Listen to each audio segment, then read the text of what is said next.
sun were burning daylight.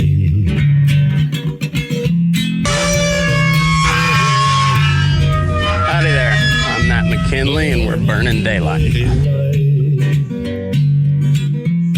the saddle till the job's done right. Welcome to Burning Daylight, the only podcast for the working cowboy.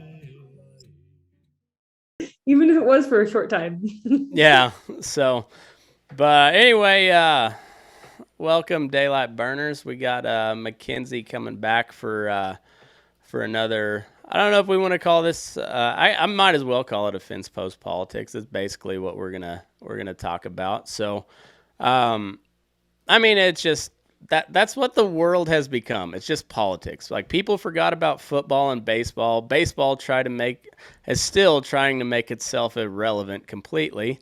And people have turned to politics, and it's a good thing, but mostly it's a bad thing.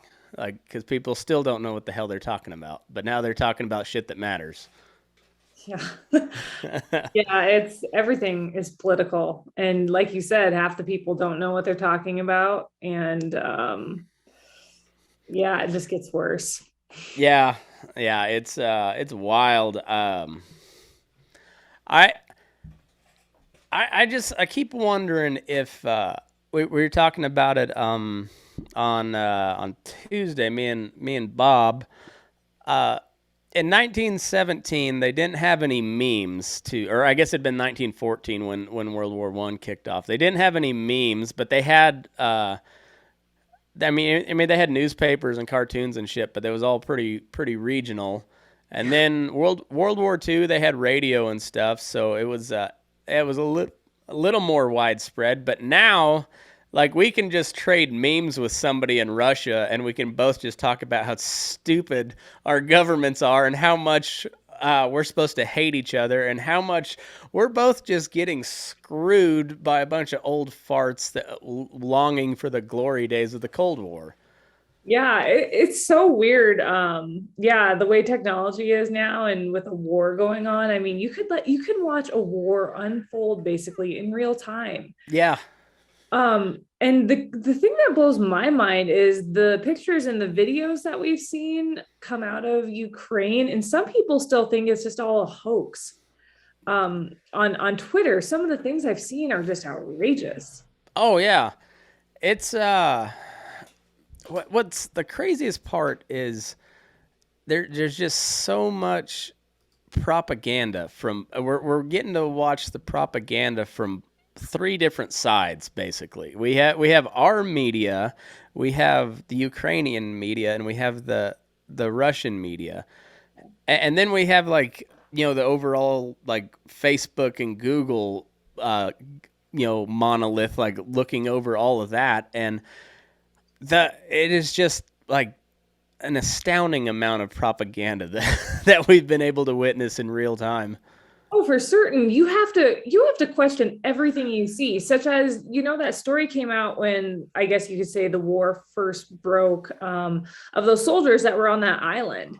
Mm-hmm. And supposedly they were killed, and then all of a sudden they're alive. And what even happened? It's everything. Yeah. You have to.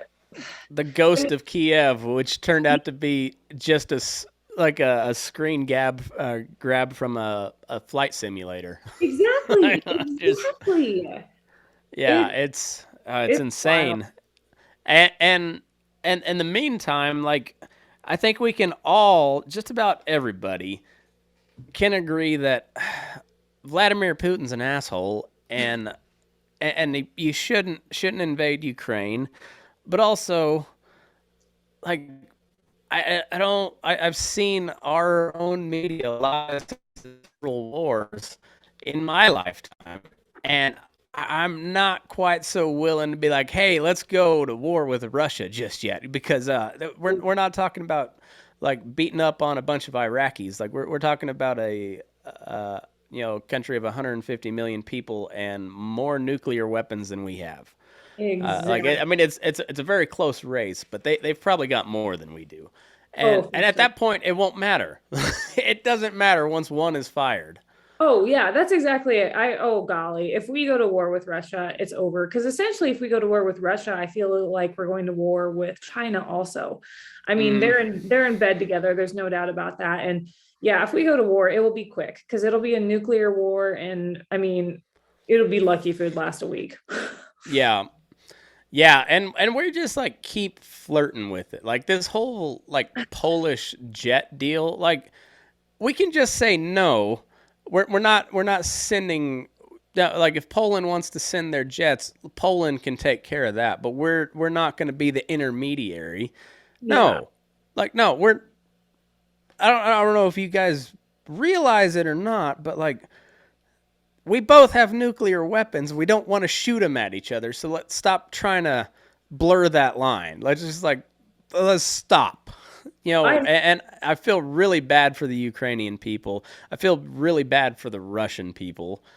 Mhm. And and this whole thing, like I don't know if it could have been prevented, but we could have been in a way better situation if we hadn't shut down a bunch of pipelines, if we hadn't stopped trying to stifle our own oil production to please the climate nut jobs. If Germany hadn't shut down their nuclear plants because they wanted to make Greta, what's her name, Greta Thunberg. Thunberg. Yeah, Greta Thunberg. Greta Yeah, something like Thunberg. that. Yeah, if they would have tried to ease the autism there, and so they shut down a bunch of their nuclear plants, and now they're like, why don't we just invite Russia into NATO at this point? Because every single NATO country is already doing business with them. Like, what the fuck are we fighting? Oh, for certain. And then, freaking Biden, we cut off our oil from him like the past couple days. Then we turn Yeah, around and we go to Venezuela for oil. yeah, and Iran and Yeah, Iran, and Iran. who Freaking we're supposed to be at odds with. So, like, and if then we're gonna go to them for oil, why don't we just figure that shit out and take the whole war part out of it? Like, it none of it makes sense. And you did make a comment. You said you don't know if this could have been prevented. I am very passionate about that statement because I think it could have been. I could think it could have been prevented. The administration we have in office is so damn weak, and we showed our weakness when we pulled out of Afghanistan, and we basically showed the world like, "Hey, we're a bunch of pussies. Do what you want." yeah, and I don't think it was so much the pullout, but it was how, obviously. I Yes. mean, because it's been 20 years. Everybody was like, yeah, let's get out of there, but not like that. Like that was awful. And but I honestly I wrote a pretty lengthy blog piece about it because I honestly, after watching it unfold since I was a sophomore in high school when 9/11 happened, Yeah. and just watching one administration after another just fuck it up completely, and then go into another country and then another country and continue to fuck it up. I was just like, it was always going to happen, and so I wasn't that surprised by it, but it's still just infuriating. It just I'm very much an anti-war guy, but I'm a very pro-military, and well, I'm a very pro-soldier guy. I'm not a pro-military guy. I'm a pro like your average enlisted guy, Mhm. uh, and it's just infuriating to see there was 13 Marines that got killed after thousands that got killed because of that, and for what? For what? Like we went in there after one guy changed the mission and then decided like I don't know. And then 10 years after we killed the guy that we originally went in there after, we're just like, "Oh, shit, that was bad. That really fucked that one up." Like, well, yeah, maybe think things a little bit better next time. And here we are. We're sending Kamala over there to laugh while while they're figuring out what to do with a bunch of MiG fighter jets. Yeah, that's exactly it. Ay. And I'm like you, like I'm definitely against war. I'm all about having a strong military. Sometimes I have to say I kind of ride the fence because I'm like, why does America have to police the world? Mm-hmm. Okay, so what's going on with the Ukrainian people? Straight up terrible. What it is going to do to food shortages around the world, it is absolutely terrible. But at the same time, why is it on us to basically step in and stop Putin from just taking over? Why isn't like Germany or England or France or even Poland should be freaking out, in my opinion. Oh yeah. Why aren't those countries stepping up like we have? Well, and that was, and I wasn't like I liked Trump for some things. I liked there was a lot of stuff I didn't like about him, but one thing that I really thought that he kind of nailed was the whole NATO thing. Like, we all agreed, we signed this treaty, the North Atlantic Treaty Organization. We all signed on to it that said we're going to contribute this much of our GDP to defense. And this is all because the Soviet Union is this huge threat. Okay, we all agree on that. Ready, break. Let's go. Well, no, we carried the bill the whole time. Soviet Union broke up. And then, like, as part of the deal, even though it was never in writing, but it was in the minutes of the meeting from 1994, HW, or 92, 90, somewhere in there at the end of the Soviet Union, H.W. Bush said NATO will go not one inch further east. This is the NATO countries. Well, what did we do? No, we started just adding all these former Soviet countries to NATO. And next thing you know, Ukraine's all that's left, basically. and then that's not even to mention all the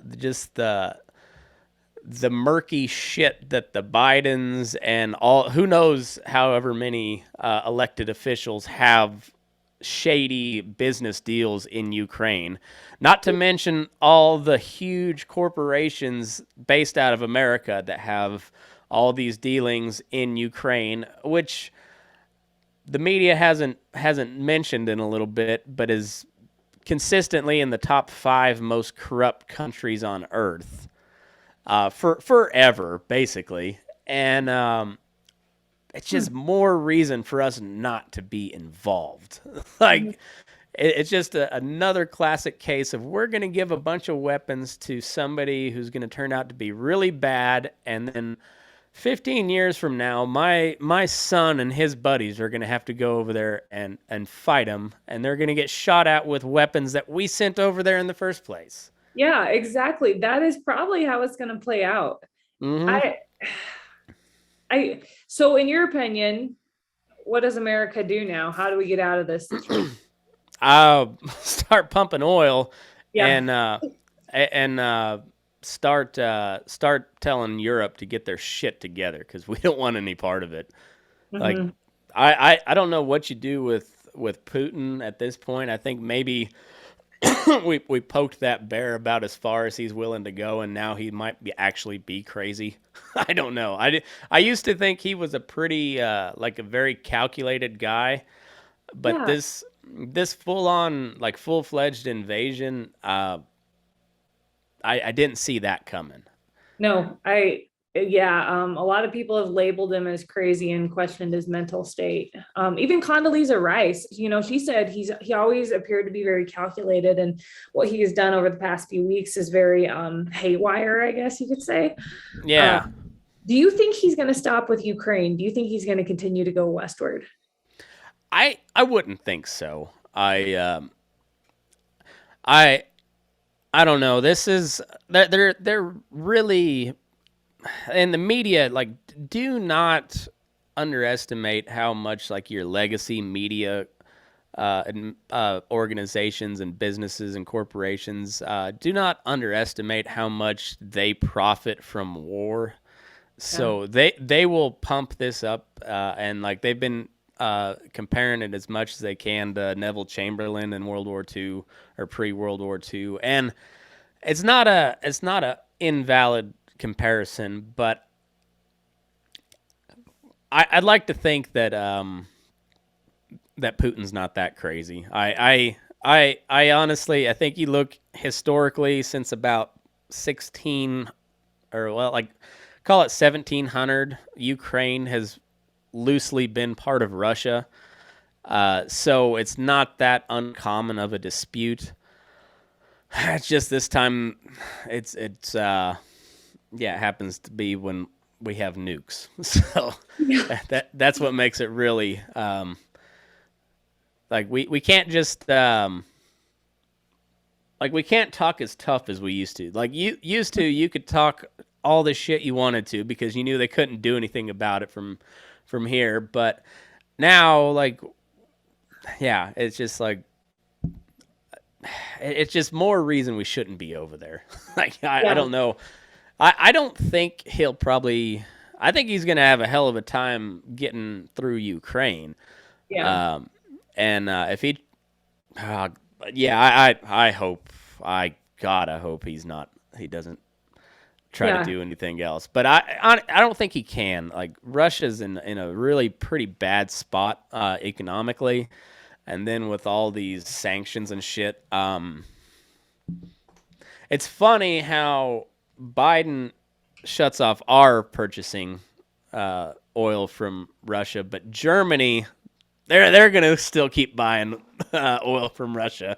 They are in a terrible spot. I Yeah. reported on it like in the past few days. The amount of energy, like 40% of their energy comes from Russia. Mm, Why would yeah. you ever put yourself in that position? Right. And this thing could have went so much better if we could have just like told, like Biden could have told all the instead of like, hey boys, instead of burning off all that natural gas, start pumping it. We are sending a fuckload of natural gas over to Europe, and your move, Putin.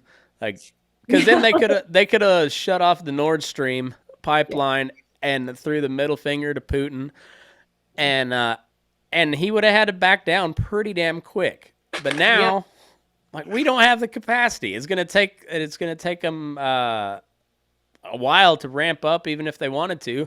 But they're not even trying to. It's retarded. It is That retarded. that was going to be my next question. How do you feel about fuel prices here? Not how do you feel? I know how you feel. How do you see this going? I mean, do you think they're going to ramp up oil and drilling and all that stuff? How is this going to play out? I mean, I don't know what diesel is where you're at, but it's 5.30 here in central Nebraska. I didn't see what diesel was, but I know my wife paid four.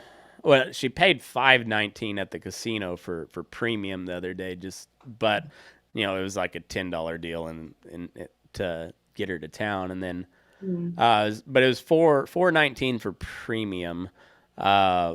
So diesel's probably I don't know. It's ridiculous. We're close enough to California where we have closer to those fuel prices than what you'd see in Nebraska, and it's gonna get bad. I think because you're starting to hear hyperinflation in the media. And if they're finally acknowledging it in the media, that means like we've been well on that path for a while. Right. But I do love that they can just blame all the inflation and shit on Russia now, even though it's like anybody who's paid any attention can see that it's been in the progress for a while. But Oh, for certain. Inflation did not jump 8% in the past 2 weeks. That's what I feel like Biden feels like this is a blessing, what's going on over in between Russia and Ukraine, because now he has a finger to point all this problems at, and he's going to point all the fuel prices. He's blaming this on the Russia-Ukraine crisis, which is just a bunch of bullshit. That man cannot take any responsibility for anything. And he's a terrible leader, but that's one of the first things that makes a bad leader. You cannot admit when you're wrong. yeah, well, and he also, we've been saying it since before he was president, but like, I gotta know where the fuck he's at.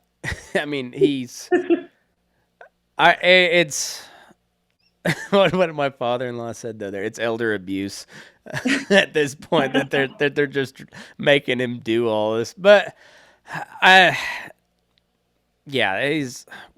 Can we stop putting 70, 80-year-old dudes in office? It's.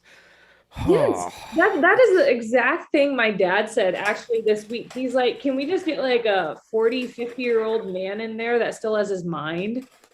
Yeah, like, and we come from the agricultural world, and in particular the cattle side of things, where you respect your elders, and like you learn from, like we're very much tradition based in this line of work. But still, there's a point where the old bull gets his ass kicked and he has to go down the road, and we're not quite like that anymore. But there's still times where you're like, yeah, you got to turn it over and let the young folks lead. And Mhm. man, Joe Biden could have got out a long time ago. Yeah, I But agree. but But I yeah, mean, there's a lot of money to be made in Ukraine, so might as well stay in for the long run, huh?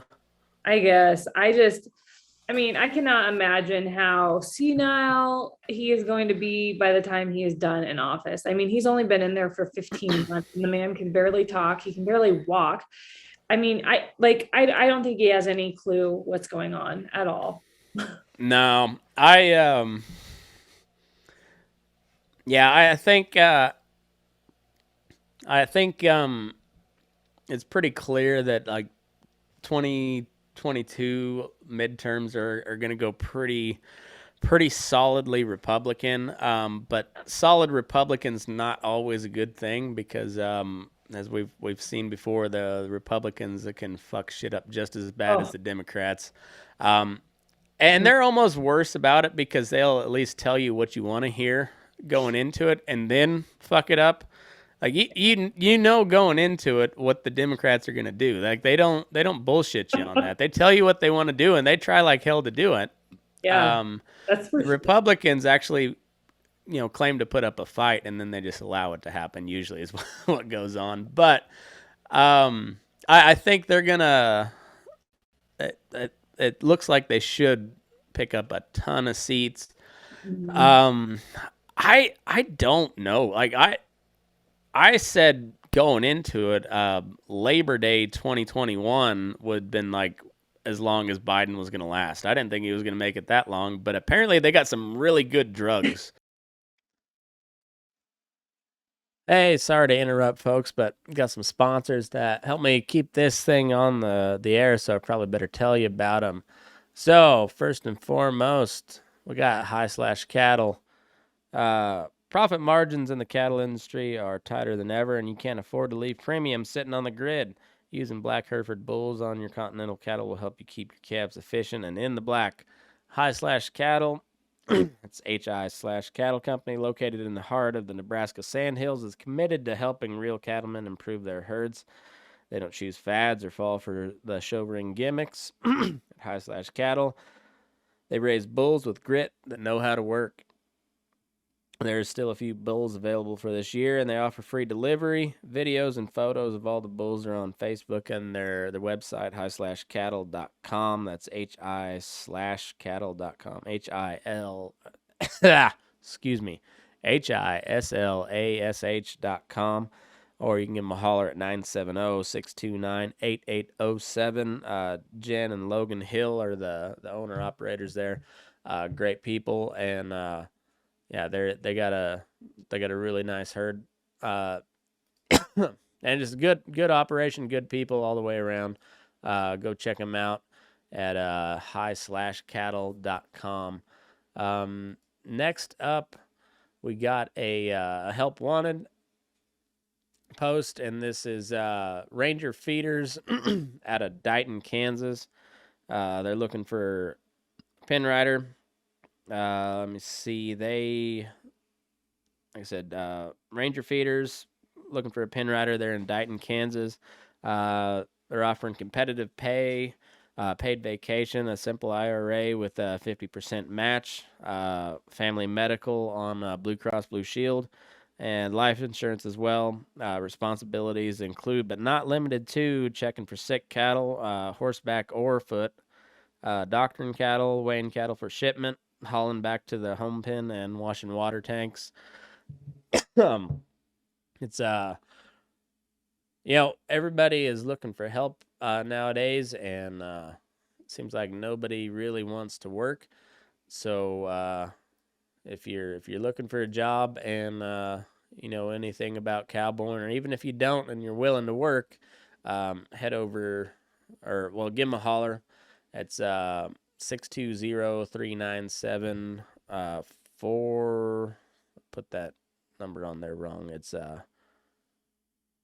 620-397-3411. Give them a holler if you're looking for some work.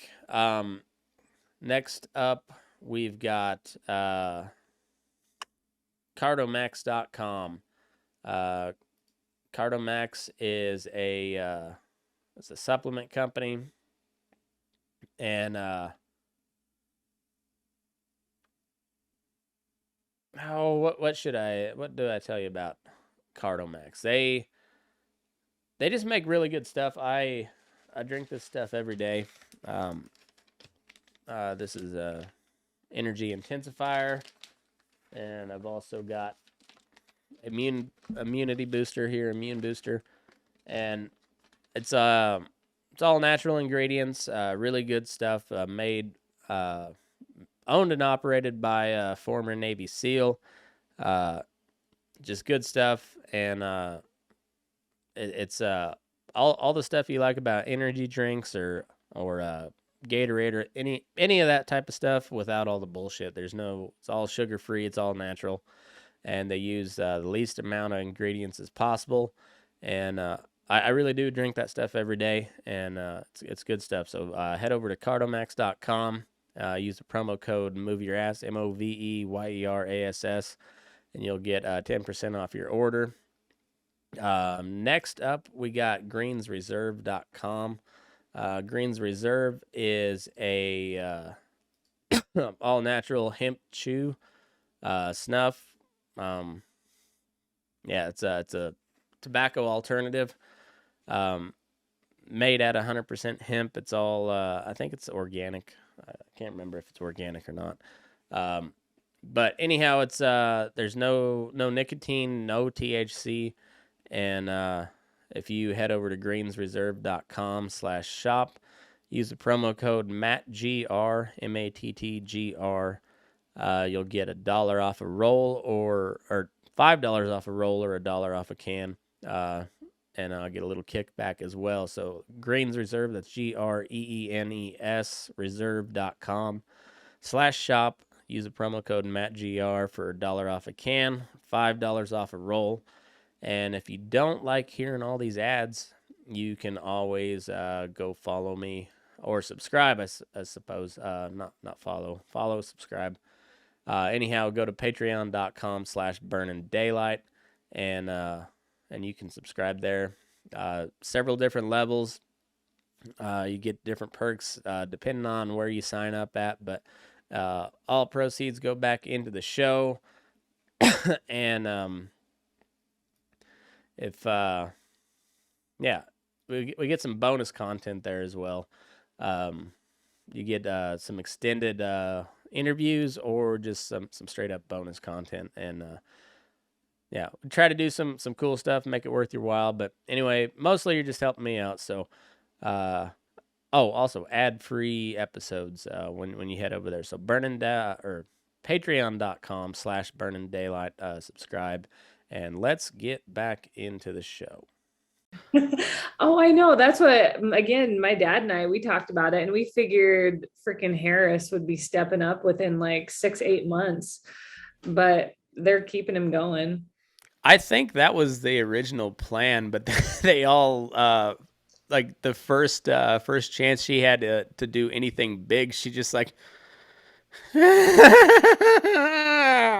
it's like, well, we can't have her in charge. It's so bad. I mean, Oh, she gets under my skin. The way she Yeah. talks, I think she is such a great public speaker, and she's condescending, and she doesn't speak well, and she doesn't know anything. And like you said, that laugh, Oh, I and yeah, it's well, she's so bad on everything. Like Mhm. what to get to where she was to run for like high profile office, so US Senate. She Yeah. had to like claw her way through the ranks of the prosecutor system. And in doing so, she alone was responsible for putting I don't know exactly the numbers, but we'll call it like a million black dudes in jail for nonviolent drug offenses. And Wow. then as she is running for on the Biden Harris ticket for president and VP, she is actively telling people to donate to bail funds for BLM riots. And yeah, Yeah. it's insane. Like she when somebody asked her if she had smoked marijuana, she laughed about it. She's like, "Oh yeah, we all did." But yet she prosecuted uh, black men primarily, and put them in jail, held them in jail, even after they had you know they had stayed their sentence or had like had their sentence revoked or something. Like new evidence came up. Lot of different shit, but she kept a lot of people so they could fight fires for the state of California for free. Oh my gosh. I guess Yeah, the thing that gets me the most with her, with the position she has, she didn't get there on qualifications. She got there because she's black and she's a female. mm-hmm. And I mean, so much of that is happening now with politics, which just it infuriates me. I don't care if you're purple, if you're a guy, a woman, I don't care, but you damn well better be qualified for the position you are taking. Right. Yeah, and that's one of the. So we have a Supreme Court whole deal coming up, and it's very convenient that as you know, as there were we should be delving into this lady's record. We have a right on the brink of World War III too. So Mhm. like I'm not saying that's part of the conspiracy. I'm just saying it sure adds to the. It's very convenient that they can throw that in front of our face and you Yes. forget that. Oh yeah, we should know who's. And I honestly I don't like once I don't know anything about her. Um, I haven't heard a huge backlash from the right wing pundits, so I'm assuming she must be okay. Yeah, I listened to a podcast and they talked about her. I think she is qualified, and I don't think she's like crazy left wing. I guess Mm, again, it's just another situation though. The only reason she was picked is because she's black and female. yeah, And my gosh, if that is how a country is run, yeah, we're destined to go up in flames. yeah. Yeah, and I mean, but it's been that way for. I mean, even Trump played into that with Amy Coney Barrett. He picked her because she was a woman. Like Yeah. that was because he had to have the woman on the card, and it's just dumb that you have to have that. I mean, it's Yeah. just it's dumb, and I Oh, don't know. over certain, and even being a woman, like I will be the first to admit if I am not qualified, if there is a man that is more qualified, step up to the plate before me. I don't just I do not just want to be picked because I'm a woman. Like I want to be picked on my qualifications. And the fact that we are becoming a country like we have to have a certain number of, blacks or females or transgenders on like boards or on in political positions is outrageous to me. Yeah, I think we're coming like to a hard stop on that. I think it's slowing a little bit, but I think people are really getting tired of that nonsense. And especially because you're starting to see a bunch of left-wing people getting eaten up by it, like getting eaten up by their own kind. Because that's how. I mean, it was the same thing with the right-wingers back in the day, with the super churchy types. You could not be churchy enough for the Bible Belt, for a while, like, and that's they've just the super left wingers have just become the Puritans of the day. Right. That's all it is. So like, at some point you can never hold up to their ideals. Like you can never hold that straight of a path, and you're starting to see a bunch of left wingers get burned by it, and they're like, oh, well, I didn't expect that to happen, even though people are like, you don't want to go down that path. Yeah, exactly. Yeah, so I mean, it's coming around, but God, it just like how many people have to lose their jobs and shit before that happens? Too many. Over stupid bullshit, dude. Just stupid bullshit. Like the shit that Joe Rogan's going over. Like at the very most, he is guilty of having a conversation. Like that is all that he is guilty of. Just a conversation, and they're wanting to come after money, and not even a conversation where he was calling for violence. It was just letting somebody speak their mind, and they're trying to get him just wiped off the internet. Yeah, they basically just want to cancel him because, like you said, just because he had a conversation that didn't align with the leftists. Yeah, it's insane. And so then Tuesday, when I think it was on the Patreon part of the show, when I was talking with Feedlot Bob, and he brought up this deal that he read somewhere that only 10% of people have an inner monologue. And that was very unsettling to me. that only 10% of people like go over stuff in their head. I can see that. I can see it, but it is disturbing. Just like, it wow. Yeah, because I know a lot of stupid people that still have conversations with themselves in their head, like still talk shit out in their head. But so there's people out there that just don't, like, they just, whatever they're told, they just like, okay. But look at how people reacted to like the pandemic and all the restrictions. They didn't think, they just, yes, you want me to do that? I will do it. Yeah. You know? It's society. It's insane.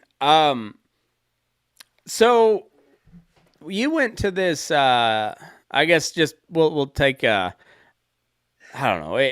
Before we just go down further down the rabbit hole of just life sucking, but I really wanted to see what your thoughts were on this. It was like a Unity conference or something with RCAF, NCBA, and U.S. Cattlemen's. Yeah, so that was up at the Black Hill Stock Show the first week of February, I think. Okay. Yeah, it was like cattle industry unity meeting. It was a like 3-hour meeting. There was a couple speakers to start with, and then they had a panel of RCAF, U.S. Cattlemen's, and NCBA. So Karina Jones of Broken Bow, Nebraska, she represented RCAF. Justin Tepper of St. Ange, South Dakota, he represented U.S. Cattlemen's. And then I have to apologize, the NCBA guy, I cannot remember his name. He was some guy from South Dakota. I think he was a farmer. Not that that matters.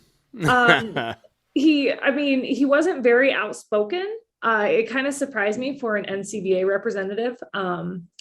He was soft in a way, I guess you could say, but nonetheless, basically, in my opinion, a lot of the conversation that was had is just conversation we have had over the past however many years about topics such as mandatory country of origin labeling, Brazilian beef imports, packers, and everyone shared their opinion. And in my opinion, I think it just exemplified how our industry is incredibly divided and we are not unified in any way. And in my opinion, again, I don't think we will ever be unified because no one in the industry wants to compromise. If you don't agree with me, if you're not all in with me, I'm going to get personal and I'm going to cut you to pieces. Mm-hmm.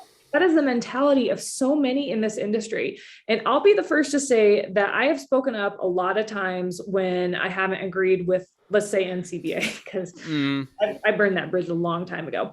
But I have never went after someone personally. When we start going after people personally because there's one thing they don't agree with you on, that says a lot about who you are and the organization you represent.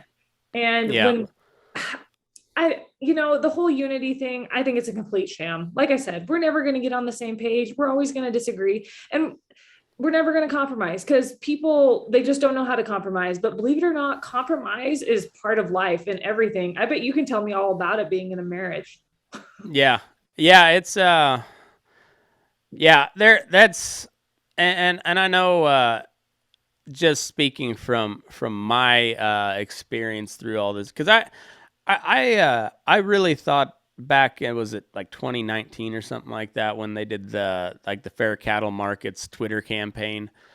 And I really thought maybe this was going to be something kind of cool, and it turned into just a shit slinging contest. Mm-hmm. But I've been at the Southeast Colorado Livestock Association meetings when they're voting on whether or not to support RCEF or exclusively support NCBA, and those fights just get downright dirty, and and these are people that grew up next to each other, that know each other. Their kids know each other. Like we're in the audience. This was when I was in high school. Like we're in the audience looking at each other, like, I'm not real sure why they're so mad. And you're just like, but and we're voting like our parents tell us to. We're like, we're RCF people. But like if we're fighting them, like the people that are fighting us don't even have to try very hard, because like we can't even get on the same page. That is exactly it. I had a good conversation with my good friend Annie Dorr about that. I wrote an article here in the past month about the New York Times. They came out with a 14-minute long YouTube video basically attacking agriculture. And I wrote an article about it, and basically how it was all a sham and how there are these outside groups attacking agriculture. And we are basically leaving the door wide open for them because we are too busy fighting with each other. And at the end of the day, I think that's what's going to happen. I think all this talk about legislation in the cattle industry or with the packers, none of that is going to matter because we are so tied up with telling you why my idea is better and how I'm not going to give any. And we're going to let these, let's say, PETA or anti-meat groups in, and they're just slowly going to take over agriculture and the meat industry. Well, in the meantime, we don't fight hard enough against like the estate tax and shit like that, so that somebody they can either like not be able to pass their anything down to their kids, or they can sell to a shell company owned by Bill Gates, and next thing you know, Bill Gates is just raising a bunch of grasshoppers for us to eat because that's the green thing to do. Yeah, we're all about the green thing. Yeah, so it's but in the meantime, there you got your camper and you can ride off into the sunset, and because it was easier that way, than you can just write a check to your kids instead of letting them figure out what to do with the ranch, and it pisses me off on an American scale, on the rancher scale, on all of it. We've done it to ourselves more often than not, and it's dumb. It's dumb. It is dumb, and to me, it's incredibly disheartening how we cut each other down. There was an article I read this week. it wasn't even about like the cowboy code, but the gentleman talked about the cowboy code and how, we respect each other in the Western way of life and in agriculture, but look at how we're treating each other half the time. Look at, if you don't agree with me, I mean, there's so many people that just get downright mean. And the sad thing is social media has made it so much worse because they will say whatever they want to you on social media, but I guarantee you, if I see them in person, they will never say a damn word. And it gets me. It gets me. And at the end of the day, it makes me question, doing my updates every day. It makes me question writing articles. It's literally like banging your head against the wall. And especially for people that, they're in your corner when you're doing something right. But if you say anything out of line that doesn't agree with them, we're done with you. Oh yeah. Yeah. It's, I don't know.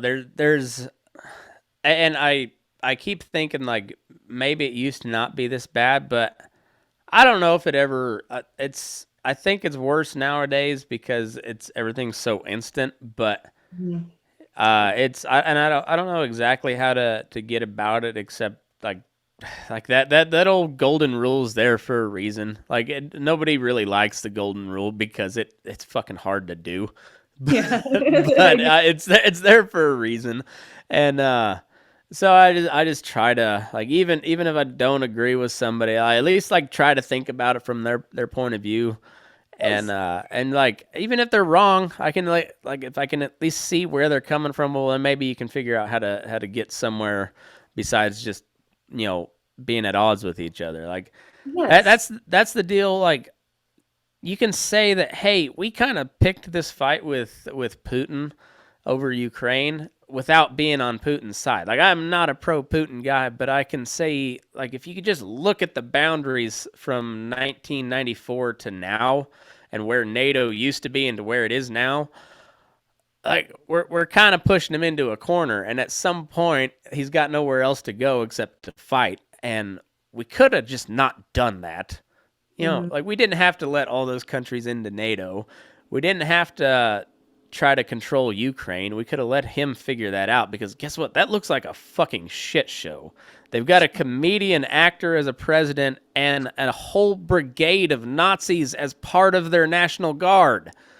Like that is going to be a shit show that we probably don't want to be involved in.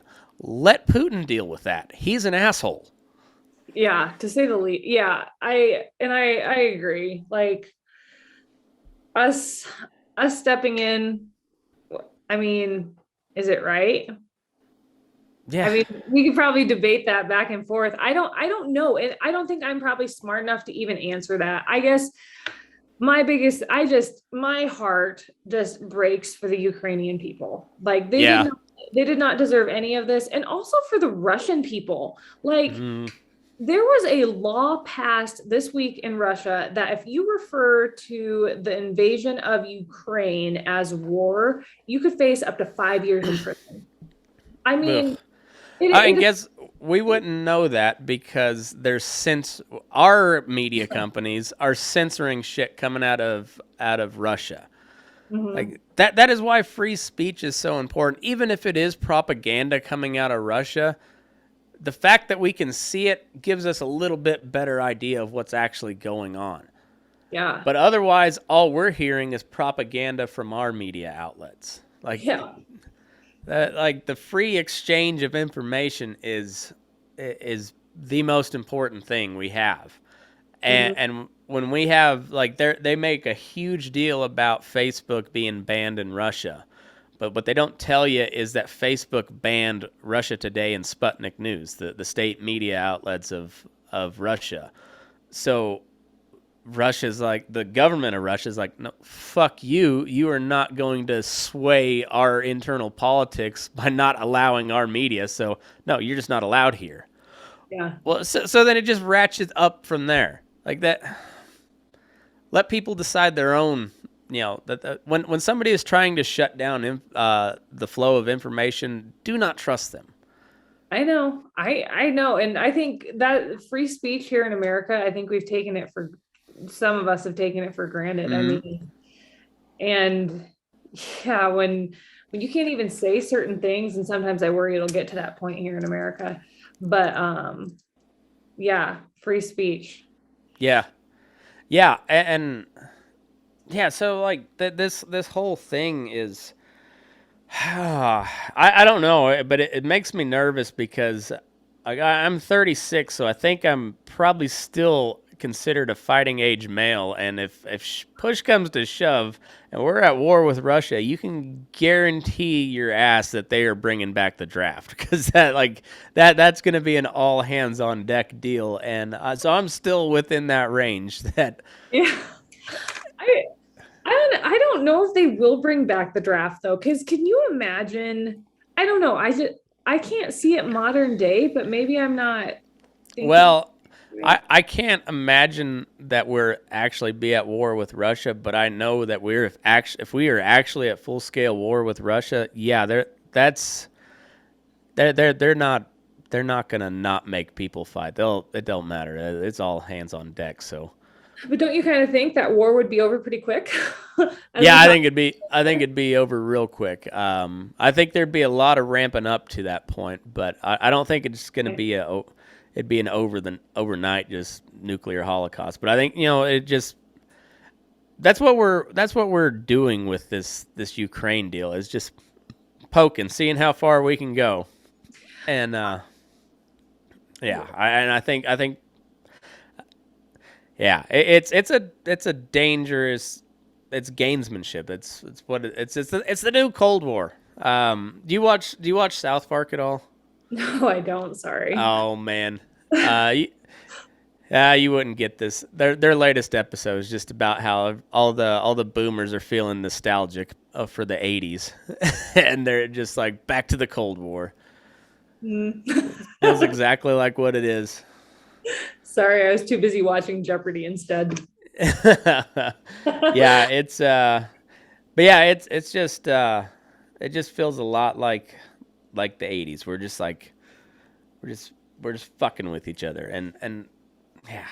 So, what do you think our next move is as America? Because I mean, cutting off oil and petroleum products was kind of our last straw. What do you think happens next? Well, I don't know. That's what would really be bad is if China starts buying oil from Russia in the yuan or anything other than the U.S. dollar. And if that happens, hyperinflation will be like overnight. That's the only thing that's given the U.S. dollar any sort of backing is the fact that the oil is traded in the dollar. Mm-hmm. There's no gold standard. So if Russia and China start trading oil in anything other than the dollar, that's gonna be bad news. Do you think China's going to go after Taiwan? I don't know. I think we are legally obligated to defend Taiwan.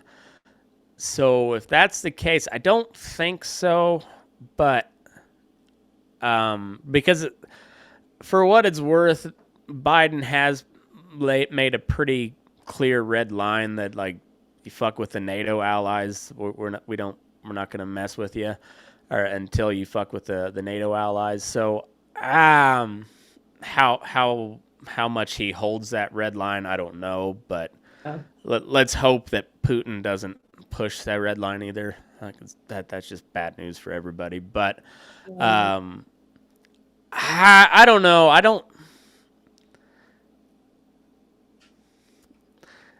I honestly don't know what we do if they do take Taiwan. That's the thing is, are we going to go after China too? Are we going to declare war on China? Like at that point, what can we do?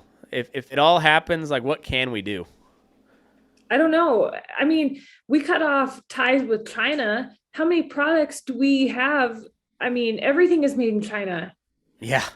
Like shit would get real dire over here overnight. Real dire. And maybe that's a selfish thing to say. I don't know. But God dang, I don't know. That is a scary thought. Like one thing leading to another right now. Just I don't know where it ends. Yeah. Well, and it's weird because like we're talking real tough with Russia, but up until 2 days ago, we were still buying oil from them. I know. And so like what does war actually mean? But at the same time, we're shipping guns over to the Ukrainians to shoot at the Russians with. Like, how is that not considered an act of war too? Because if somebody was doing that to us, you bet your ass we'd be pissed off. And so like I don't know, it's like how far do we push this shit? And it's one thing when you're doing it to the Iraqis who really can't do much to anybody outside the country of Iraq, but when you're doing it to Russia that has intercontinental continental ballistic missiles with nuclear warheads, like that's a whole different story. Yeah, the whole concept of this war is just out kind of bizarre to me, Yeah. all the complexities of it. Mm-hmm. And just like and that is not even to begin to try to sort out how like the Bidens and the Romneys and like John Kerry and that whole mess is in Ukraine, because remember they impeached Donald Trump over Ukraine the first time. And so like there's some shit going down in Ukraine. There's something about biological labs there that initially said that was a total conspiracy theory, and then it comes out like, oh, they are there, but they're not ours. Oh, but they kind of are ours, but it's only for defense. And you're just like, so what is actually going on with Ukraine? I don't think it's just because of the Russians think it's their territory from the get-go. I think there's a lot more to it that we don't know, and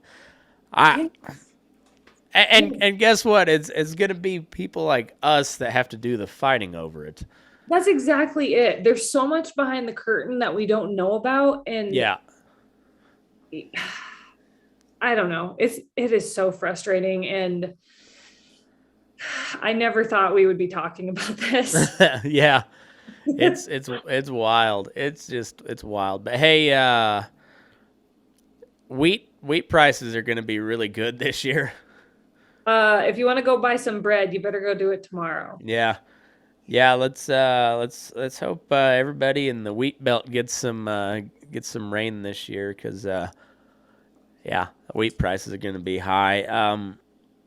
This is a little lesson in economics. If we had not shut down the pipeline, the Keystone XL pipeline, if we had not turned off all the public lands drilling, offshore drilling, and had continued to be a net exporter and 100% energy independent, and all other things being equal, just saying that like we were the number one producer of oil in the world, like we were just a few years ago.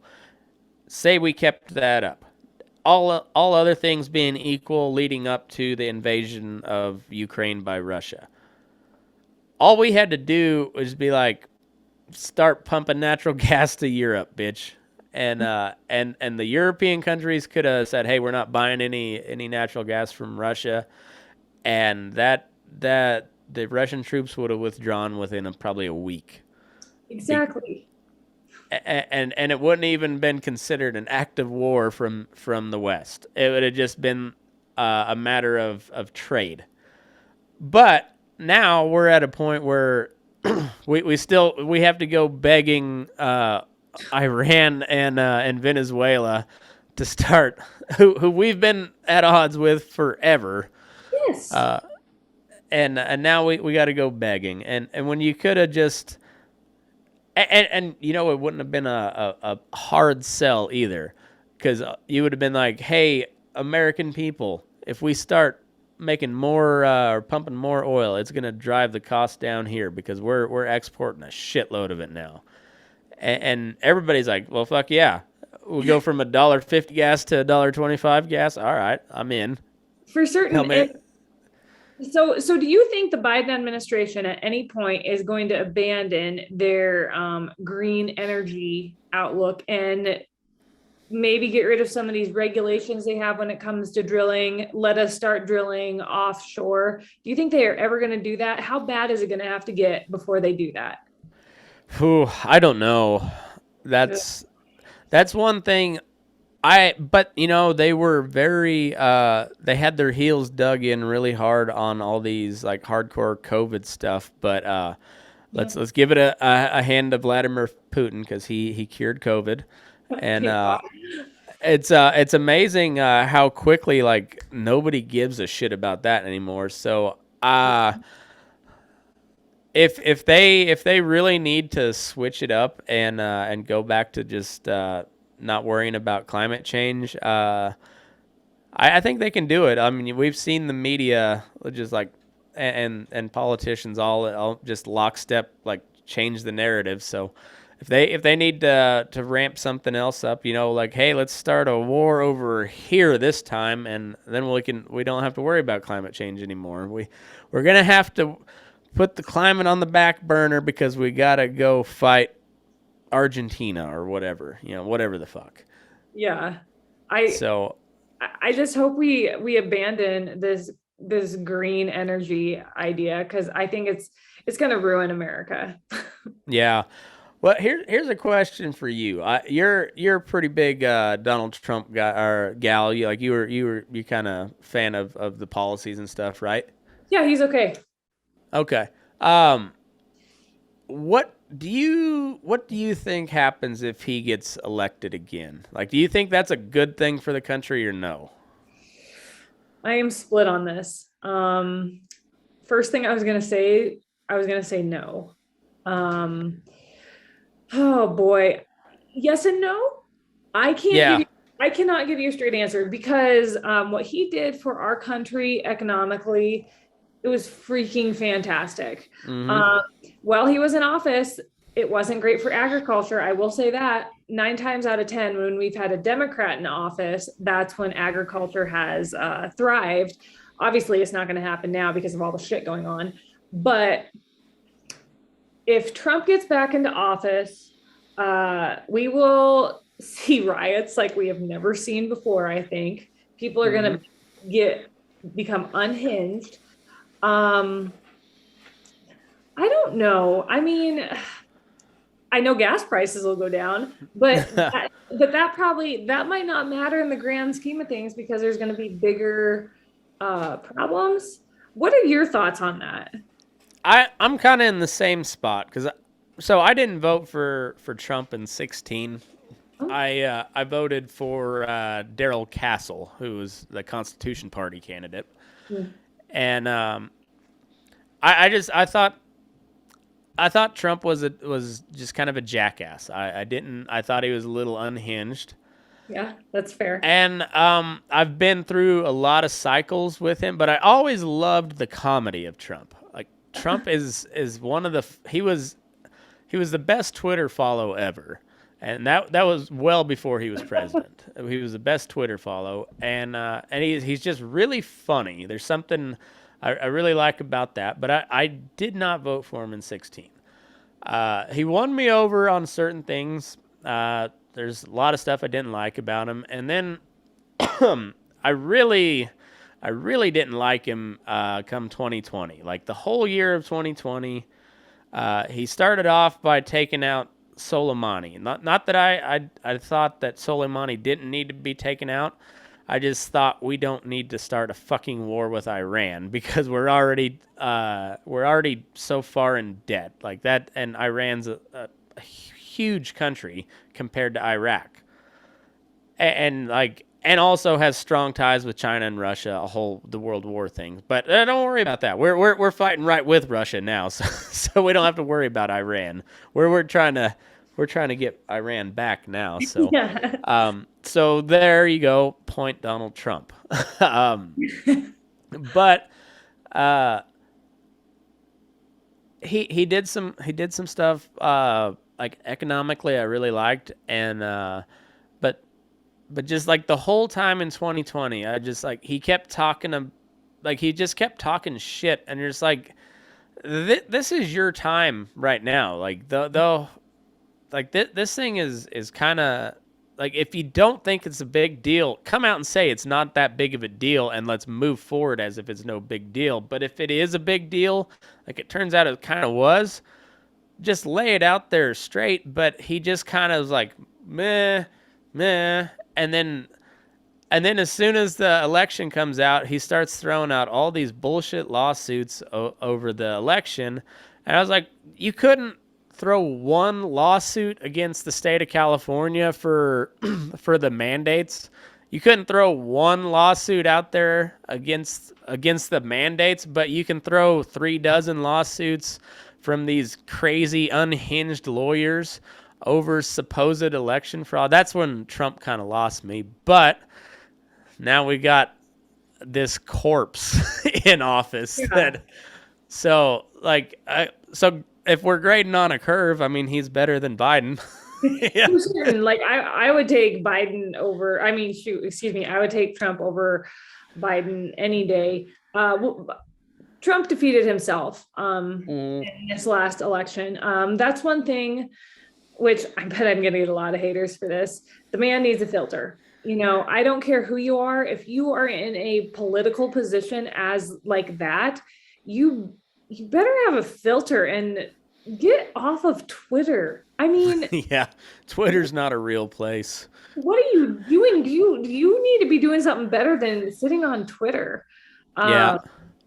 I mean, economically, yeah, he's great for our country. So is he going to run this next election? Do you know? It sure seems like it. I don't know. I finally got on Truth Social. It only took, I think, 9 days for them for me to clear the wait list. And Donald Trump is only, well, it's not tweeted. Is it truthed? He truthed one time. And it was just saying like coming soon, basically. So, I mean, it's great marketing. I don't know how many millions of people have signed up for Truth Social yet, but it's just the one Truth got a bunch of people to sign up. So I guess he probably made a little money, but I don't know. I saw that him and Pence have split ways. Oh, have they? Yeah. So my dad and I were talking about this today, and I don't know how it all went down, but that just crossed my mind. Is Pence going to run in the next election? Oh, Pence would get smoked. Yeah, I know. So, and Biden would beat Mike Pence. Don't underestimate the power of propaganda. They would turn Mike Pence into a bigger evil than Donald Trump. Yeah, they'll use the pray the gay away thing like you will not believe. I forgot about that. Doesn't even matter if there's no truth to it at all. That story's already out there, and they will run with it like a son of a bitch. I don't think Mike Pence holds that much sway. Here's my biggest worry, though, that Trump will run as an independent, and because he's been mad at the Republican Party, so he's going to run as an independent, and we're going to get a Republican in there also, and they'll split the votes, and we'll get another Democrat in for the next 4 years. Is that a crazy thought? No, I don't think it is. And I think you'll probably see a pretty good showing from the Libertarian candidate as well. I don't know, whoever that ends up being. There's a guy that he's a podcast host and comedian guy that's making, that I think is probably going to make a run and would probably do pretty well, like well enough to like make some headlines, but not enough to win anything. Yeah. But if Trump goes third party, like that's probably say 40 million of the 81 million voters or 78 million voters that voted for him, say roughly half of that's immediately going to vote Trump as an independent. Yeah. And I don't know how many how many hardcore Republicans, like old school, like follow party line Republican stuff, would vote for Trump. I don't, as an independent, I don't know. Yeah. And then who do the surely like they? I don't think they can keep Biden alive for that long. I I would hope not, but didn't he say he wanted to run again? He said that, but Yeah, that it's just words. yeah. And nobody likes Kamala Harris, so Yeah, so I don't know who they got. Like I see that Hillary Clinton's making the media headlines here. Like she's making the rounds again, and oh my ooh, God. oh, she's awful. There are good Democrats out there. I mean, they could pick someone that is decent. I mean, if they would just pick someone that is not so freaking out there on the edge, radical, it'd probably be okay. Yeah. I don't know. I don't know I don't know where they go. I think it seems like both parties are really fractured right now because you still have like the old school Republicans trying to hang on. You got the Lindsey Graham and Tom Cotton, Adam Kinzinger, Warhawk Republicans, and then you have kind of the Trump wing of Republicans, and then you've got like the AOC wing versus like the old school Pelosi, Chuck Schumer types. And Yeah. say what you will about Pelosi, that bitch is a gangster because you remember what a firebrand AOC was coming in, like talking shit on Pelosi, and she don't do shit about that anymore. I know. Yeah, I will say that about Pelosi. I do not like her, but you're right. She's a gangster. Yeah. She's a gangster. No, she's awful, but yeah. Oh, but for what it's worth, Marjorie Taylor Greene found out how how shit works too, because now she's just been relegated to waiting so she can call for a vote on everything. Yeah. That's basically all she does anymore. Yeah. They stripped her of all committee assignments and everything. Yeah. Yeah, they I don't know.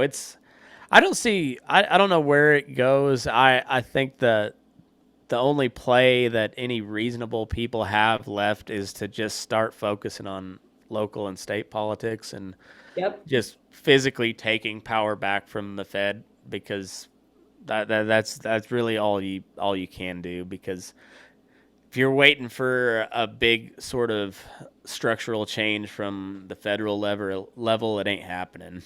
No. Yeah. And you're spot on. I think you have to take back power on the local and state Yeah. level. Yeah, I look at stuff like some of the stuff that DeSantis has been doing. Like, I don't know if DeSantis would make a great president, but he's done a hell of a job in Florida. Yes. There's some stuff that maybe he could do better, but overall, like he's done a really good job. Kristi Noem, for the stuff that she can improve on, yeah, there's plenty of it, but she's done a pretty damn good job when a big problem reared its head. Like Greg Abbott didn't start out that great when the pandemic happened, but like he corrected course pretty quickly. So bygones be bygones. When shit came down to it, there's Kristi Noem did a hell of a good job. Ron DeSantis did a hell of a good job. So whether that translates to the federal level, I don't know. But you got to find people like that to do it locally. Yeah, for certain. I mean, those folks you rattled off, I mean, they kept their states going economically and they did good. Yeah. We could take a few lessons from them. Yeah, and there's I think that's where you have to look, because I don't know. I just I visited with a guy that's running for the House in North Carolina. He's a former Special Forces guy, and I liked him, and I liked the things he had to say. But then when you think about like what they're up against, and like you're one out of 535 people, and yeah, I just like you look.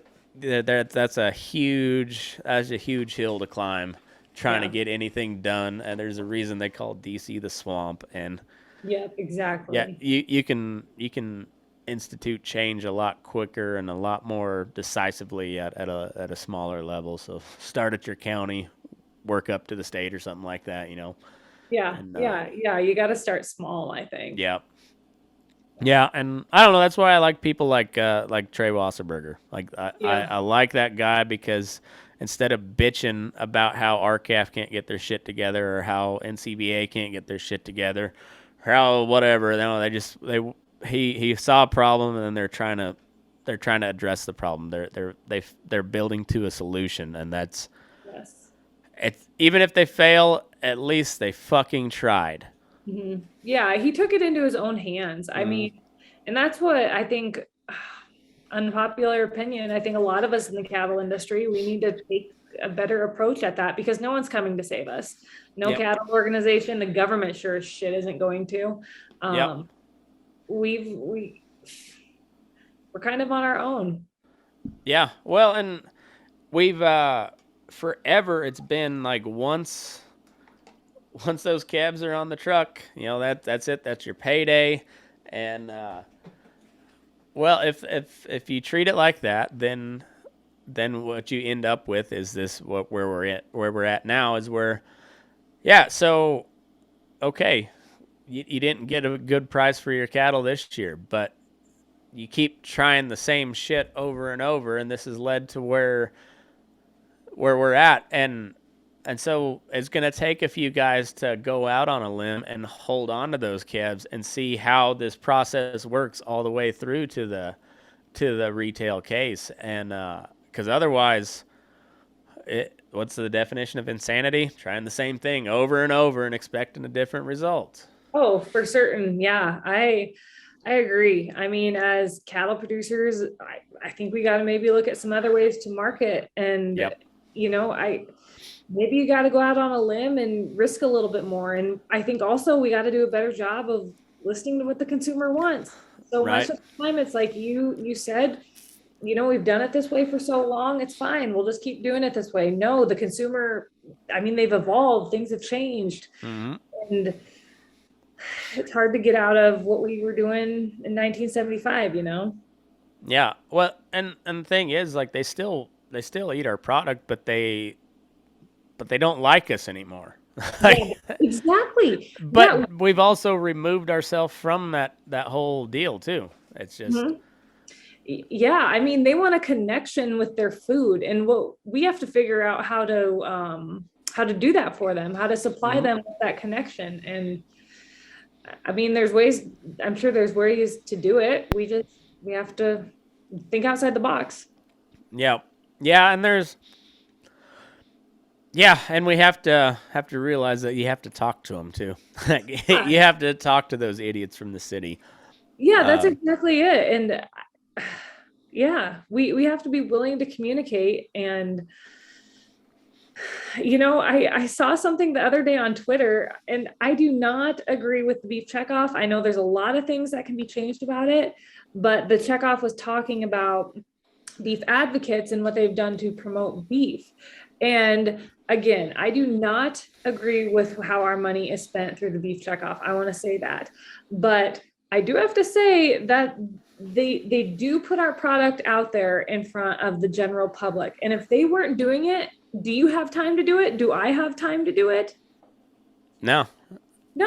And gosh dang it, I think it goes back, and I'm going on a rant here. I'll be done in a second. I swear in the cattle industry, we always have to find something to bitch about, like it's what can we find next to complain about, and I, like you mentioned, Trey, like besides complaining, you know what he did? He just got busy working on something to help his next generation, to help his kids have a future. And rather than bitching and tearing each other down, I think that's what we need to do. Yeah, I think you're right. And there's a way to go about it, and like don't let the perfect get in the way of the good. Yes. Like if it's not a good idea, okay, that's fine. Don't go forward with a bad idea. All right, but if you have a good idea that might not be perfect, well, address the areas that might not be perfect, but let's still push forward with good. Like good's better than nothing. And there's times where I will say nothing is better than a bad deal. Like there's times when no deal is better than a bad deal. Yeah. But if it's good and it's working towards where we want to go, okay, that's fine. As long as we're working towards it. Yes. And gaining ground. You will never get perfect. I don't think. I swear you don't get perfect with anything in life. And especially with the cattle industry and business, if it's good. And like you said, we're moving forward, a starting point, moving forward, let's roll with it. Yeah. And that's where, that's where our craft gets so much pushback is because it's just like all or nothing. If we don't have this much or better, we're not even listening to anything else. Okay, but I'm with you. Like I agree. Like we should be at that point. Say that's we're all in agreement. Okay, but we're 5 miles that way. Okay, how do we get there? And we're not in a car. We're not driving 5 miles in a car. No, we're pulling a plow. Like how do we get there? How do we get from here to there in the meantime? Because it's going to take a long damn time to get there. So let's move towards that. Oh, and people hate me for this. I mean, I think all of RCAF will hate me for saying this, but we have to get something attainable. You cannot continue to bang your head against the wall and just have a long line of failures. At some point, you have to accomplish something. Yeah, I think so. Those all or nothing arguments work really good in lawsuits, but they don't like as far as legislation. Oh, yeah, and and especially dealing at the federal level. Good God, yeah. Just you'd think it's something would be really easy to get just pushed into one of these omnibus bills. There's like 7,000 pages. Let's just put it in there. Yep. Just nobody's looking. I don't see but they don't read it. So what's the difference? And then it's I was planning this the whole time. Yeah, no shit. No one is reading all of that stuff. Yeah. But that maybe I'll run for office on that platform. Just slip it in there. 6,730. Yeah, just add to the omnibus. Yeah. Don't tell anybody. That's my platform. Yeah, you'd probably win. Probably. Well, what else is catching your eye over in the Sandhills? Anything? Oh man. I mean, the biggest things in my world right now, I'm really hot to trot on this Ukraine-Russian deal. I'm really paying attention to this energy crisis, I guess you could call it. And here on the ranch, we haven't started calving yet, so things are still pretty calm. We don't start till April. So just feeding cattle and worrying about the world. It is not an exciting life. No. Well, you were looking like a Spartan the other day with your running picture. Like you had like you were looking all yoked and shit. I've never been called a Spartan. Wow. Right now. Well, I was trying to think of what the ginger version of a Spartan was, but I was drawing a blank. So yeah, I don't know. You're gonna have to think about that one. All right. Yeah, that's what I do in my spare time to run off the crazy and the stress. Oh, I hate running so much. Oh, I love running and lifting weights, and it's really my jam, actually. If I had it my way, I would just work out all the time. Forget about working. I would just work out. It's a high for me. That sounds awful. More power to you. Awesome. No, that sounds terrible to me. Oh, shoot. Yeah, I think I want to sign up for another ultra race here for the summer. So that's anything over a marathon distance. I'd like to run like maybe a 50K, which is 30-ish miles. So I'm currently perusing around for a race to sign up for. Wow. What's the longest one you've done? I've done 52, the Bighorn 52 up by Dayton, Wyoming. Oh wow. I always wanted Huh. to I always wanted to run a 100 miler, and I've never gotten around to it. Life gets so busy, but I think you just got to make time for priorities, and I'd like to make a 100-mile race a priority. Oh, Are you more inspired? more power to you. I mean, like that's awesome Thanks. for you. Like, I'm not even gonna like. I'll be like, hey, good for you, and then never think of ever trying that. You don't want to go for a jog. No, I run every now and then, but it's no, that's not my jam. I've listened to a lot of podcasts, and like I listen to a lot of Rogan and guys along those same lines, and I've listened to those guys, and that's just I get into those like very obsessive type of deals, like, but not with running. Like running has never been one of those ones where like I get really just dedicated to. Like podcasting, like I've been like my wife will. You ask my wife and she'll be like, yeah, that fucking podcast again. You're like, I don't know how many times like I fell asleep out here in the studio, and so like I get real into stuff, but running is not one that that I ever have. We all have our thing. We all have our vice, I guess you'd say. Yeah, well, that's a pretty good advice to have. I mean, it's good for you and makes you look good. So like, Thanks.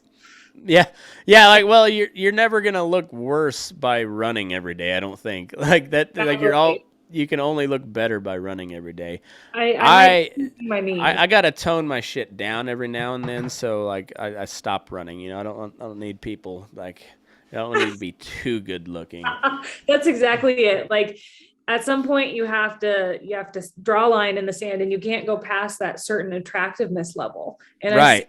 I see where that would come into play with you. Don't pass it. Don't do it. Yeah, yeah. Because then it just it's not fair for people. It's not Exactly. fair. It gets out of hand. Yeah. No, it's that's cool. 100 miles. That how long do you think that would take you? It usually takes, depending on the race, depending on elevation gain, all that stuff, anywhere from 24 to 30 hours. Wow. Yeah. Yeah. So what's your pace like on your average everyday run? What's your like mile? Super slow. So anywhere from like a 9:30 to an 11-minute mile. Super slow. Okay. And I like on interval days, or when I'm doing sprints, that'll be closer to like 8-minute miles.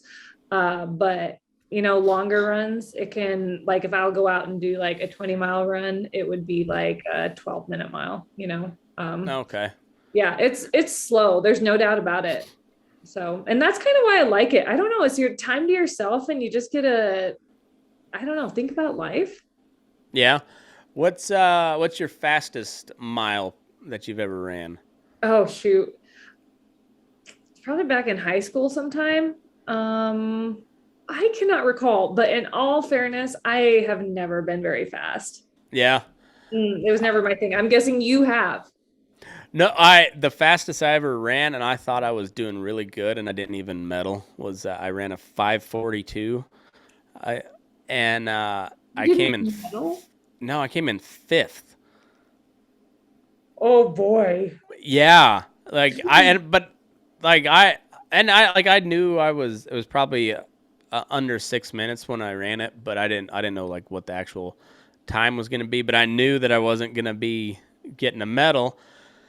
And then I got my time. I was like, son of a bitch, that's the fastest I've ever ran, and yeah, I didn't even medal. Oh my gosh. Yeah. See, I think mine would probably be in the 7-minute range, probably somewhere in there. Dang, that is some stiff competition. Yeah, it was that was my junior year of high school, I think. And I didn't run my senior year. When I was in junior high, I was pretty good at like the intermediate distance, and then everybody grew. I didn't run track again until I was a junior, and yeah. everybody, like all the guys that I ran against like my 8th grade year, and then I was like I'd either beat or we'd have a real close race. They all got like super tall and lanky, and I stayed right at like 5'8", and yeah, I didn't grow any taller, and yeah, I didn't have that. I wasn't built for long distance in a fast. Like I could set a pace and keep it, but I couldn't. Like I didn't have the sprint part. Yeah, I've always hated sprints or I used to run like 5Ks and 10Ks, and those are clipping right along if you want to be competitive. And I mean, they were fun, but it's just, I don't know. I like a race where you're out almost all day, Yeah. by yourself in the mountains. It's pretty great. More power to you. I'll take your word for it. I'll keep you updated. Perfect. You rope? Do you rope competitively or just kind of? Yeah, I go to some jackpots. I've never, I roped through college, and then after college, you get busy with life and go to a few jackpots. But I do not plan to do that anytime soon with fuel being so high. Oh, no shit. That is one thing I can cut out of my life pretty fast. Holy hell, just even going to town for groceries. I mean, it's an hour drive and you better pick up everything. Yeah, that's no kidding. That's insane. What end did you rope? Are you head or heel or? No, actually, I just roped calves, just breakaway. I have really? Never team roped in my whole life. Never done it. Huh. Yeah, I don't know. It just was never my thing. I think so the gentleman that basically taught me how to tie goats and rope, Lynn Bridgman, he always said you wanted to keep all your fingers, so we're not going to get you team roping. So I never team roped and I never took it up. And yeah, so there you go. Yeah, here we are. All right. Well, and then like you said, it's with fuel prices, that's a pretty easy one to just like, not gonna make that one. Well, in my opinion, I feel I can rope the rest of my life, and let's just pray to God that fuel prices come down someday and we can get back to it. But honestly, it's just a normal person. I don't think you can justify it. Now, rodeo is an expensive sport. Yeah. Yeah, rodeo's not a cheap sport to get into, and Mm-hmm. and even when you're good, like even the guys that are making money, boy, they got to spend money to get there. So. Oh, for certain. Yeah. You better have some damn good sponsors to make a little bit of money. Cause yeah, the inputs it's unreal. It's kind of like agriculture, very high inputs. Yeah. I wonder if there's, like eventually a market always corrects itself. Like, and there's, that's, and when you look at like that, like agricultural in general, like how propped up some of these commodities are, like eventually like that shit in some way, shape, or form will change, and I wonder, like, it's gonna be just a normal thing to spend more of your percentage of your income towards food, and I don't know if that's a good thing or a bad thing, but yeah, I don't know. I mean, whenever we've seen prices go up on things, they rarely come down. Right. I've never lived through hyperinflation, so maybe it will, but I think we could turn into Europe. Like Europeans, they spend over 50% of their income on food. It's so high over there. And I could see that happening to us here. Yeah. What do you know about cryptocurrencies? Nothing. I am not far from there. Like I know just slightly more than that, but like not enough to explain it to anybody. And I was kind of hoping you knew more, but I've never I don't. So yeah, no, I don't. I honest to God don't know anything. In my mind, like, are they real? How does all that work? that's the same. I kind of understand somewhat of how they could be valuable, but I still don't like. There's nothing backing it. Like, yeah, like you're right. It's if some say, like, if we listen to like the super, like, not even QAnon, but like beyond QAnon people that think that one day Russia's gonna just not nuke us, but like EMP, and somehow, like, if Russia hits us with an EMP, it's not gonna affect the Russian grid. It's just gonna be our grid, and it just poof, and the grid's down. So if that's the case, there's no internet, which means there's no Bitcoin or Ethereum or whatever. And that's the thought in my mind. I don't think that ever happens. I think the flow of information that the internet has become far too integral to the world that, like, I don't think there's any way that the world allows that to happen. Like, especially like the people that run the world. I don't think there's any way they allow the internet to, like, go down. I hope you're right, but it's just like, I don't know, it doesn't seem real to me, I guess, but right. Again, I don't understand it, and I've never taken the time. I mean, I know people that have invested in Bitcoin and all that stuff, but I've never asked questions and I've never read a thing about it. Yeah, I've like dabbled in it, like in the hundreds of dollars here and there. Like I'll put in $100 just, and like there for a while I was just buying like $25 a week. So it was like $100 a month, and that way, especially when it was like doing like the wild fluctuations, and I made a little bit of money on it, like not enough to, like, not even enough to like make a dent in my taxes, but like, just like small time stuff where you're like, yeah, that'll I can take my wife out to a nice dinner tonight or this weekend, that type of money on it. But I still don't know enough about it to like legitimately invest in it. Like I know there's IRAs and stuff that are all crypto based, and I've looked into it, but I still don't know enough to where, like, I'm not going that far into it. The fact that you can't hold it, I guess, bothers me. At the end all be all cash gold something. Yes. Yeah. And maybe I'm just behind the times. I mean, I don't know if you are, but I am getting old.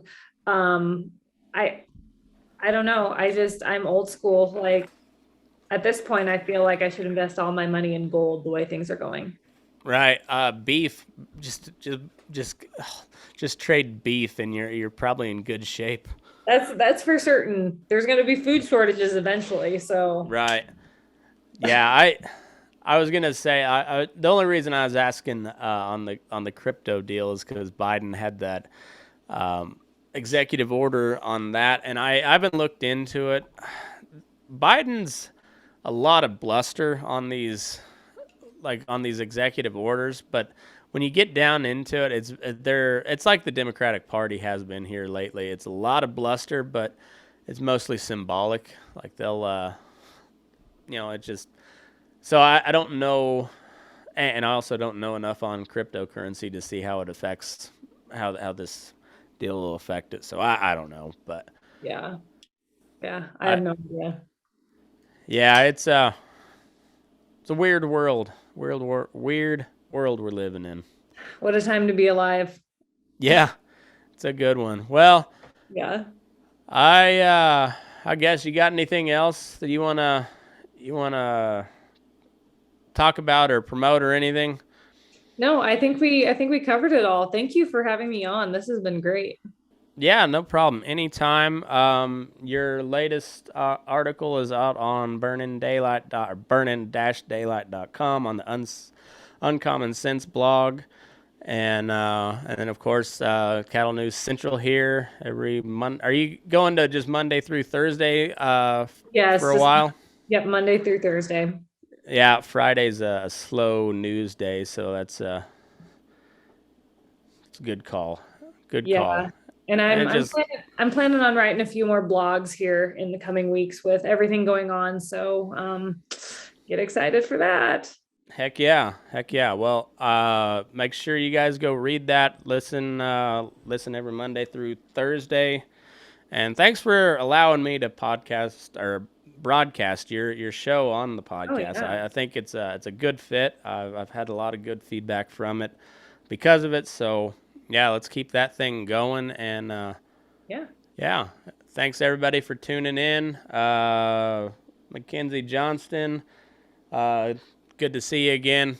Go follow her on Facebook, Instagram, all that good shit. And move your ass. We're burning daylight.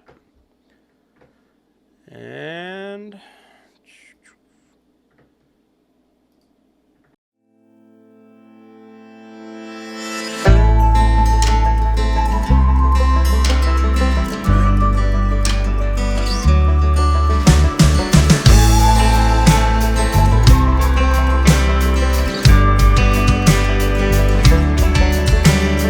fell off that wagon a long time ago,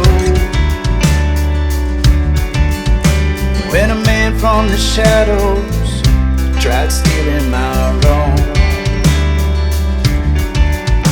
There was just enough moonlight, I caught a glimpse of his car. Now it hangs from my saddle, right next to that home. Hang on my boys, there's a storm coming through in the morning. Don't cut them loose so the others can walk through the warning. There's bound to be more of these horse thieving down California. Save all your bullets, fight the fire with fire, let them hang. This rope named redemption hangs from my family tree. I cut ties with the lawman, justice comes free. No final word, just a sign in the wind.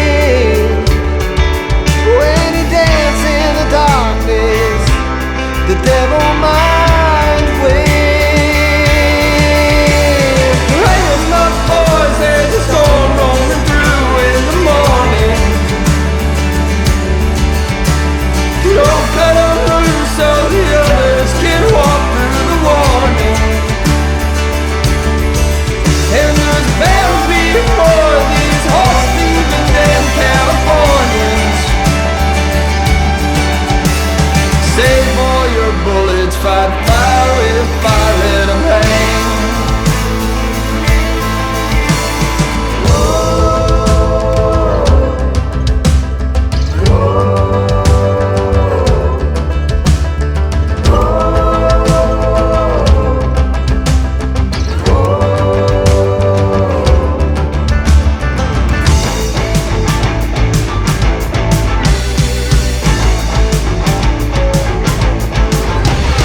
Hang on my boys, there's a storm rolling through in the morning.